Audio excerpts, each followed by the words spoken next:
सुप्रभात बच्चों।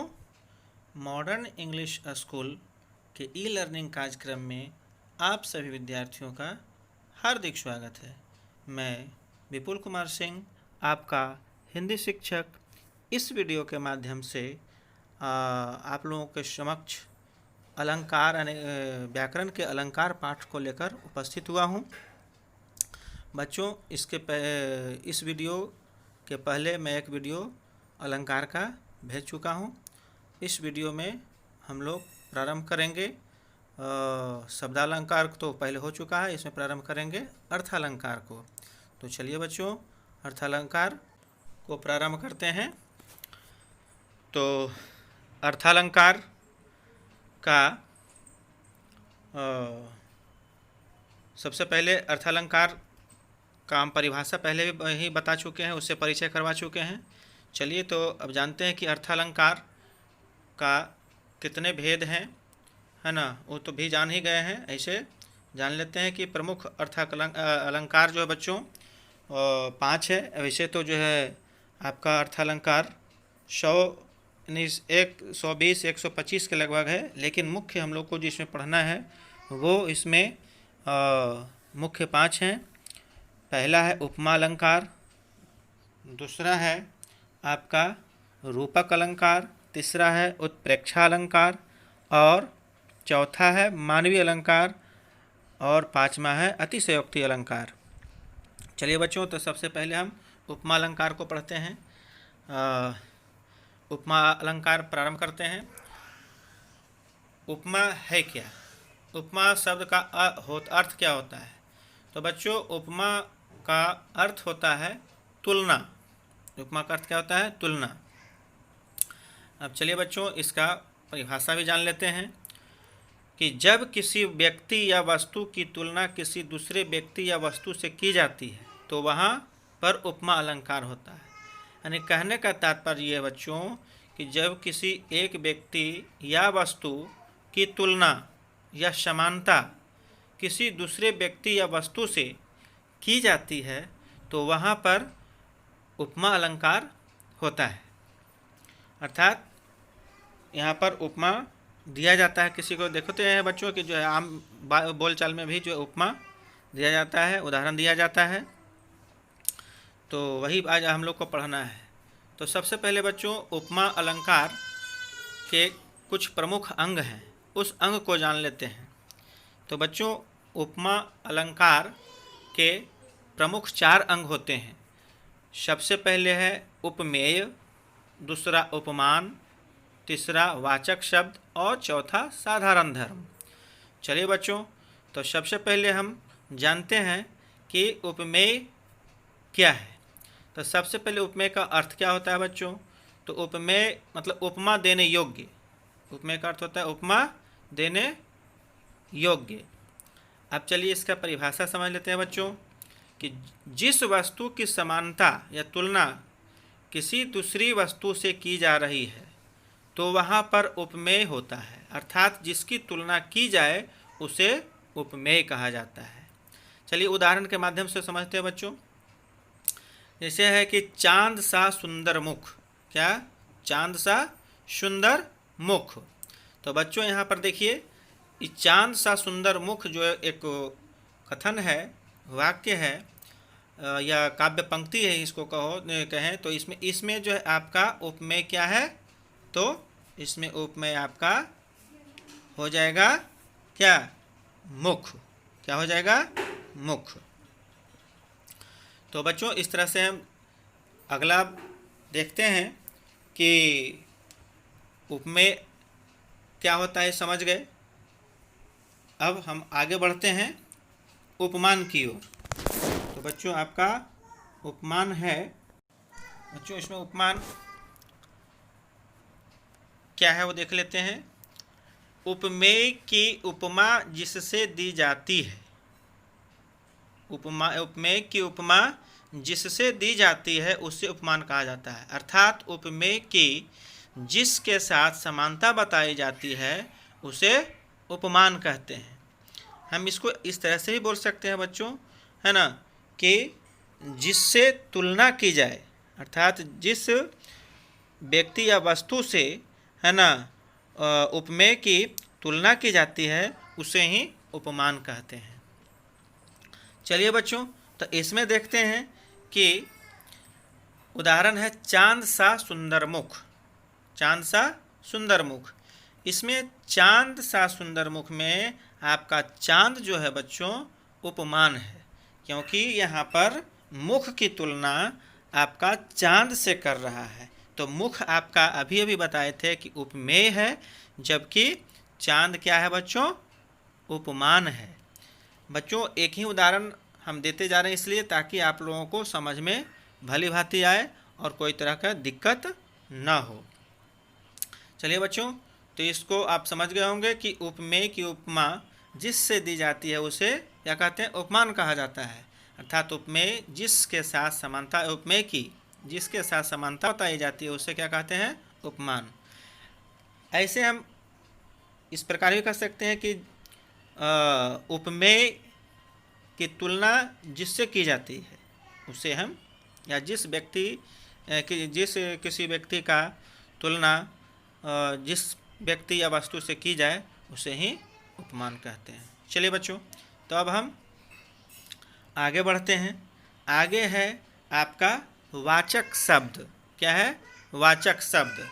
चलिए वाचक शब्द क्या है बच्चों, तो ऐसा जान लेते हैं कि जब उपमेय और उपमान में समानता दिखाई जाती है तो वहाँ पर प्रयोग किए जाने वाले शब्द जैसे सा, सी, से, तुल्य, सम, जैसा, ज्यों, सरिस के समान को वाचक शब्द कहते हैं। यानी कहने का तात्पर्य इसका ये हुआ बच्चों कि उपमेय और उपमान में जो समानता दिखाने वाला जो शब्द होता है, जो प्रयोग किया जाता है, वो आपका सा, सी, से, तुल्य, सम, जैसा, ज्यों, सरिस के समान, ये सब जो है आपका जो रहता है वही आपका वाचक शब्द कहलाता है। अब उदाहरण से समझते हैं बच्चों। ठीक वही उदाहरण मैं देते जा रहा हूँ जो उपमेय में दिया हूँ, उपमान में दिया हूँ। अब आपको वाचक शब्द में भी वही दे रहा हूँ ताकि आपको भली भांति समझ में आए। इसमें भी है चांद सा सुंदर मुख। तो देखिए बच्चों, इसमें भी सा का प्रयोग हुआ है ना, और अभी अभी बताया है आपको वाचक शब्द का जो हम परिभाषा बताएं उसमें भी देखिए सा का प्रयोग है। इसलिए आपका यहाँ पर सा क्या हो जाएगा, वाचक शब्द, यानी चांद सा सुंदर मुख। अर्थात इसमें सा शब्द का जो प्रयोग हुआ है वही आपका वाचक शब्द होगा। तो चलिए बच्चों, आशा है कि उपमेय, उपमान और वाचक शब्द समझ में आ गया होगा। अब हम आगे बढ़ते हैं किसकी ओर। अब एक और क्या बचा हुआ इसमें से जो है उपमेय क्या उपमा का जो एक और अंग है वो आपका साधारण धर्म है। क्या है बच्चों, साधारण धर्म। तो चलिए बच्चों, हम साधारण धर्म की ओर बढ़ते हैं। तो आपका ये साधारण धर्म बच्चों, इसको समझते हैं कि साधारण धर्म क्या है कि दो वस्तुओं या उपमेय और उपमान के बीच समानता दिखाने के लिए जिस गुण या धर्म या विशेषता कहें, धर्म या विशेषता की मदद ली जाती है उसे साधारण धर्म कहा जाता है। पुनः एक बार इसको सुनते हैं बच्चों। दो वस्तुओं या, क्या, दो वस्तुओं या उपमेय और उपमान के बीच समानता दिखाने के लिए जिस गुण या धर्म या विशेषता की मदद ली जाती है उसे साधारण धर्म कहा जाता है। चलिए बच्चों, अब इसका उदाहरण से जो है इसको हम समझते हैं। तो फिर देखिए बच्चों, वही मैं उदाहरण दिया हूँ, मैं बार बार वही इसलिए जो है दोहरा रहा हूँ ताकि आप लोगों को समझ में आ जाए। देखिए आपका इसमें उदाहरण में है कि जैसे चांद सा सुंदर मुख। क्या, चांद सा सुंदर मुख। इसमें वाचक शब्द आपका क्या हो गया, सा, जबकि मुख हो गया उपमेय और चांद उपमान। तो अब बच क्या गया बच्चों, तो इसमें बच गया सुंदर। क्या बच गया, सुंदर। तो यही आपका सुंदर साधारण धर्म हुआ। क्या हो गया, साधारण धर्म, अर्थात या गुण कह सकते हैं।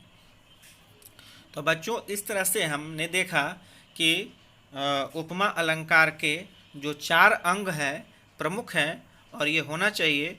तो ये आपका चारों अंक को मैंने बतलाया। अब हम इसी में अर्थात उपमा अलंकार से ही संबंधित कुछ और मुख्य अर्थात महत्वपूर्ण बातें हैं, उसको भी मैं आप लोगों को बताऊंगा। सबसे पहले देखिए, इसमें एक लुप्तोपमा अलंकार है और आपका पूर्णोपमा किसको कहते हैं उपमा में ही, और लुप्तोपमा क्या है, मालोपमा क्या है, इसको हम लोग थोड़ा सा समझते हैं।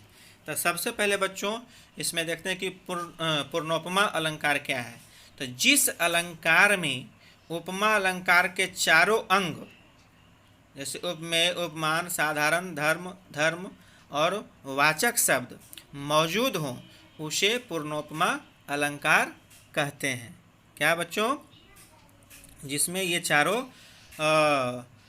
रहेगा, यानी कि उपमेय, उपमान, साधारण, धर्म और वाचक शब्द यदि ये चारों है तो वो पूर्णोपमा कहलाएगा। पूर्णोपमा मतलब पूर्ण उपमा होगा, पूर्ण जोड़ उपमा या पूर्ण धन उपमा, उसको हम पूर्णोपमा कहेंगे। मतलब उसमें चारों आपका उसका धर्म मौजूद है, इसलिए पूर्णोपमा हुआ, अर्थात पूर्ण हुआ। उपमा का योग क्या जो हुआ, पूर्ण हुआ। तो अब इसका देखिए उदाहरण हम दिए हैं यहाँ बच्चों कि आपका पूर्णोपमा अलंकार में सागर सा गंभीर हृदय हो, गिरी सा ऊंचा जिसका मन।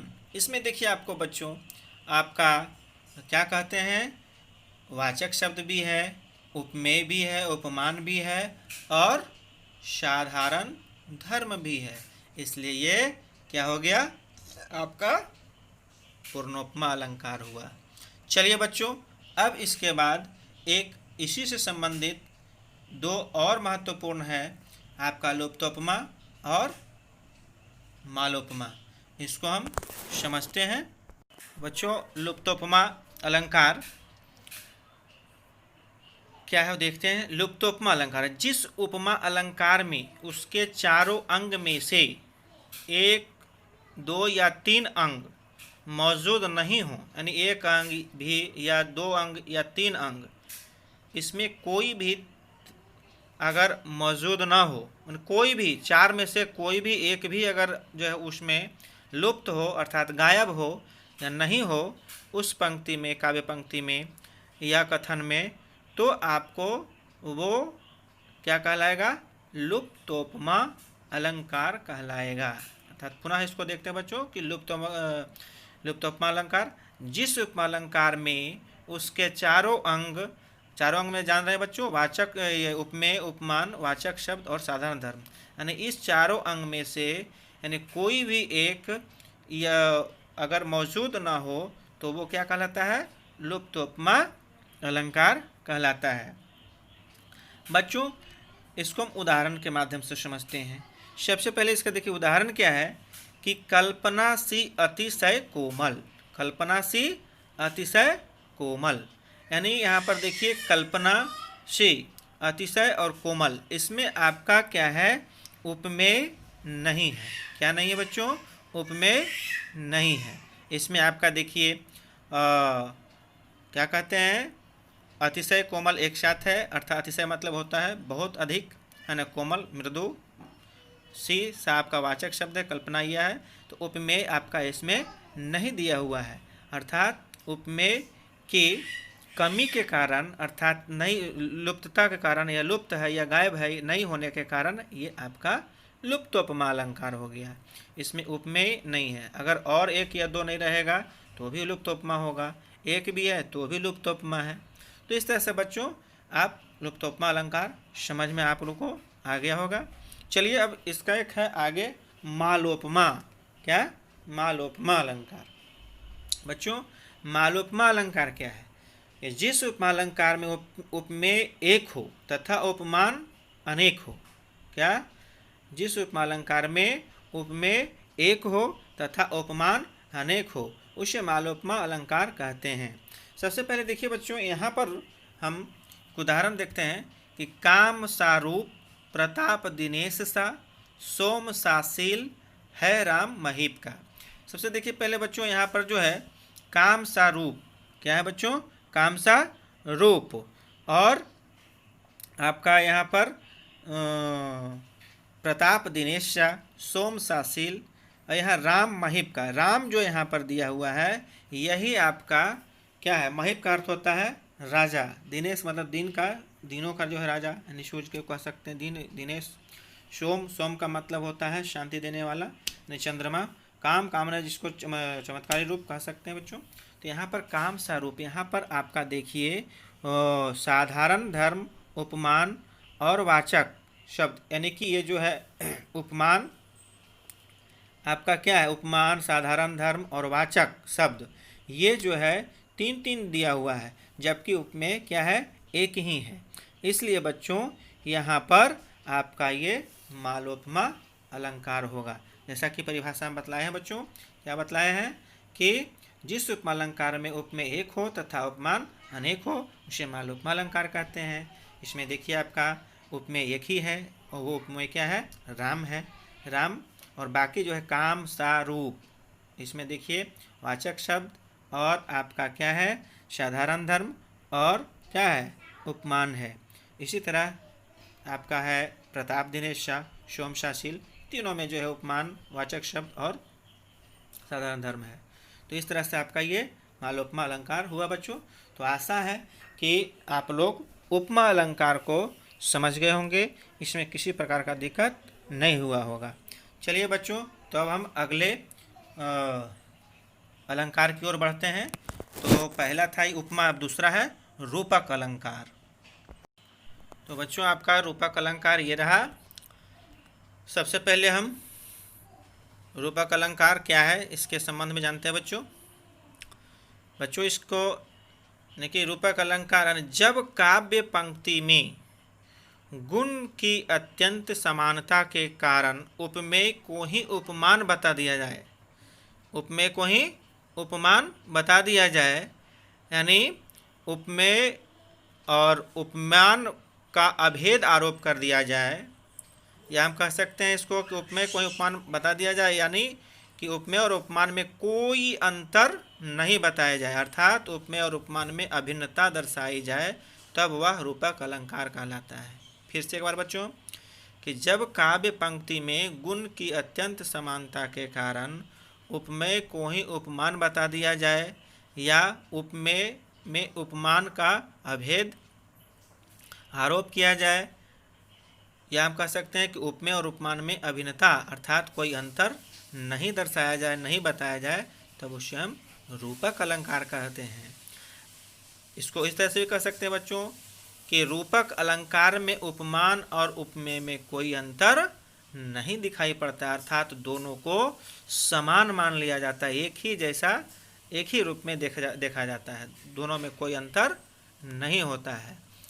अर्थात गुण के आधार पर या जिसके आधार पर, उसके गुण के आधार पर, धर्म के आधार पर अगर मान लिया जाता है तो दोनों को एक कर दिया जाता है, दोनों में कोई अंतर नहीं रह जाता है।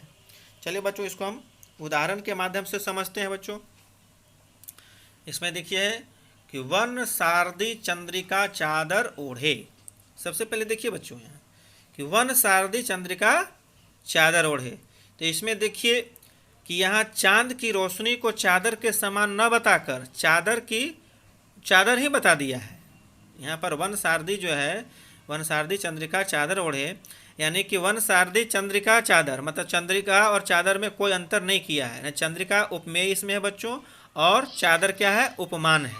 तो यहाँ पर है क्या कि चांद की रोशनी को चादर के समान बताना चाहिए, लेकिन नहीं, यहाँ चांद की रोशनी को चादर के समान न बताकर चादर ही बता दिया सीधा सीधी।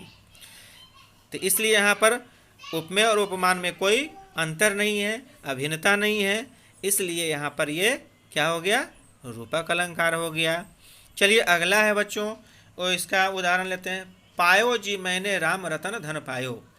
तो देखिए इसमें पायो जी मैंने राम रतन धन पायो, सबसे पहले यहाँ पर देखिए कि राम रतन को ही धन बता दिया, राम रतन को ही क्या बता दिया, धन बता दिया। राम रतन बच्चों यहाँ उपमेय है, जबकि धन क्या है, उपमान है। राम रतन क्या है, उपमेय, और धन उपमान। तो यहाँ पर राम रतन को ही सीधा धन बता दिया, यहाँ पर कोई अंतर नहीं किया है। इसलिए यहाँ पर ये है। चलिए एक और उदाहरण लेते हैं बच्चों कि गोपी पद पंकज पावन की रज जामे सिर भीजे। क्या बच्चों? गोपी पद पंकज पावन की रज जामे सिर भीजे। देखिए इसमें गोपी के पद यानी पैर को उपमेय यहाँ उपमेय है, और पंकज, पंकज का अर्थात अर्थ होता है कमल बच्चों। तो यहाँ पर देखिए इसको उपमान है, यानी पद जो है उपमेय और पंकज अर्थात कमल उपमान है। तो यहाँ पर देखिए पैरों को ही सीधा सीधी जो है क्या मान लिया है? पंकज मान लिया अर्थात कमल बता दिया है। इसमें कोई अभेद नहीं किया है, कोई अंतर नहीं किया है। तो इस तरह से बच्चों आशा है कि रूपक अलंकार भी समझ गए होंगे। अब हम आगे बढ़ते हैं उत्प्रेक्षा अलंकार की ओर। तो चलिए बच्चों, उत्प्रेक्षा अलंकार क्या है जानते हैं। इसमें है कि जब काव्य पंक्ति में समानता होने के कारण उपमेय में उपमान के होने की कल्पना की आ जाए या संभावना हो, तब वहाँ उत्प्रेक्षा अलंकार होता है। यानी उपमेय में उपमान का यहाँ कल्पना किया जाता है या संभावना व्यक्त किया जाता है, तो वही आपका क्या होता है? उत्प्रेक्षा अलंकार। इसमें बच्चों इस पंक्ति में कल्पना करने के लिए कुछ शब्द का प्रयोग किया जाता है, जैसे मनु, मनहु, जनु, जनहु, जानो, मानो, निश्चय, इव, ज्यों आदि। जहाँ ये सब लगा हुआ रहे तो वैसे भी आपको वहाँ उत्प्रेक्षा अलंकार होता है। चलिए बच्चों, तो इसको हम समझ लेते हैं उदाहरण के माध्यम से। जैसे है कि नेत्र मानो कमल है। यहाँ पर देखिए नेत्र मानो कमल है, यानी मानना है, यानी कल्पना करना है। क्या करना है बच्चों? कल्पना करना है। तो नेत्र यहाँ पर उपमेय है, जबकि कमल आपका क्या है? उपमान है। तो यहाँ पर नेत्र उपमेय की कमल उपमान होने की कल्पना या संभावना की जा रही है, क्योंकि यहाँ पर देख रहे हैं, ऐसे भी देख रहे हैं कि मानो शब्द का प्रयोग कल्पना करने के लिए ही किया जाता है, यह संभावना व्यक्त करने के लिए। चलिए अगला जो है आपका एक और उदाहरण लेते हैं बच्चों कि बहुत काली सील जरा से लाल केसर से की जैसे धुल गई।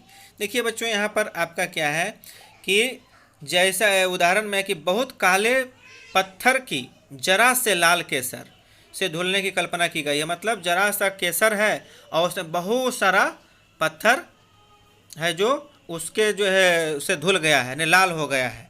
तो यहाँ पर भी देखिए आपका कल्पना किया जा रहा है ना, जैसे यहाँ पर जो लिखा हुआ है, तो जैसे आपका कल्पना किया गया है, अर्थात आपका यहाँ पर संभावना व्यक्त किया गया है। तो इस तरह से बच्चों मुझे आशा है कि आपको रूपक अलंकार यानी अर्थालंकार में उपमान अलंकार, रूपक अलंकार और उत्प्रेक्षा अलंकार भली भांति समझ में आ गया होगा। यदि किसी प्रकार का कोई दिक्कत होगा बच्चों तो आप अवश्य पूछिएगा, आप पूछने के लिए स्वतंत्र हैं। चलिए बच्चों, आज इस वीडियो में इतना ही। धन्यवाद।